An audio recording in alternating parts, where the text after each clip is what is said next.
Good afternoon. I'm Paul Reynolds, and I am doing a brief on my hero of the week for the week 2 assignment in popular culture and media. The hero that I chose was the Black Panther. He was initially introduced in the final Fantastic Four comic back in 1966 as a king of Wakanda. Uh, I couldn't actually ascertain the comic book, so we're going to continue on. Um, However, of note, Stanley was revolutionary at this time. He was edgy at this time because he chose a revolutionary party in order to essentially, I don't know if he specifically chose to name this character after the Black Panther Party, but the Black Panther Party was actually rated as one of J. Edgar Hoover's greatest threats. At least that's what he called it. However, we'll dive into more information about that later on in the brief. So continuing on, 2005, the Black Panther actually they actually gave us who is the Black Panther. It was part of a 6 series of the comics. Um, the initial book essentially just gave us the breakdown of how the Black Panther protected Wakanda over centuries. From the 5th century all the way up into the current century and now. So essentially, as the Black Panther is actually a humanoid. We had this pretty much descendants of this royal family that came along and protected their nation during the times and encountered multiple different enemies. As you can see, in 1994, it actually Black Panther actually defeated Captain America, as Captain America was looking for Nazis during that time in order to ascertain or get more information, but he didn't know that the Black Panther had already defeated the Nazis and came into the area. So that shows you essentially the power of Black Panther and how powerful he was over time. And a lot of people didn't know this because they just didn't get information. Continuing on, I also read Black Panther in 2016. Now we're going to dive into not a significant cultural difference, but some cultural difference at that time, because at the time in 2015, we really weren't challenged, or we weren't as open to sexuality as we are today. As you can see, we have in this current slide we have a scene, which is kind of something that you would have to explain to your child if they're in the comic books as to what's going on, if they're actually looking at or actually realizing what's happening.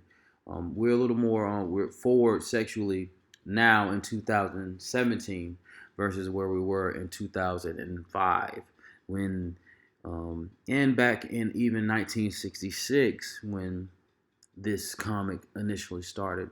So as far as you can see, that one of the larger cultural differences is sexuality, and now it's popular. It's okay to be in a relationship with the same gender, so to speak.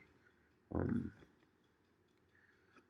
Black Panther has defended his nation for over centuries, a multitude of centuries of time.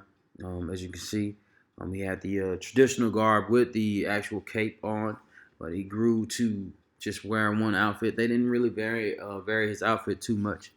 Um, so essentially, he fought for his nation a lot because they were technologically advanced. They also had beryllium, which was introduced, or vibranium. I'm sorry. That's what Captain America's shield is made out of. So that's a very significant natural resource that they have, or a source that they have that actually came from a meteor that struck that nation and then pretty much just built a city over the top of it. Overall, um, the Black Panther is not gender specific at all. He actually, his sister was defended the current Black Panther. His sister actually defended the nation after her father passed away or their father passed away. So it's not gender specific. It actually it transitions from gender to gender. It just depends on who is of royal blood or who is of royal descent. And we going continue to see a change or a shift in that area. Um, Note to dial back on what we discussed before. Um, as I said, Stan Lee was a visionary of his time. He's he's created a multitude of great comics, a multitude of great heroes, and Black Panther was another one of those great heroes that was powerful. It also signified something, which at the time, during the time of the actual Black Panther Party in the '60s, Black Panther Party was one of the only parties that actually provided WIC or provided service for the Black community. Um, which was kind of significant. However, they were demonized and deemed as a national threat. So essentially, that's what he does. Um, that's why he's so significant, and that's why this character is so significant into to the culture. Um, and it may be something it's kind of skittish. People are scared of it, but it's just something that we have to deal with. And these are my references.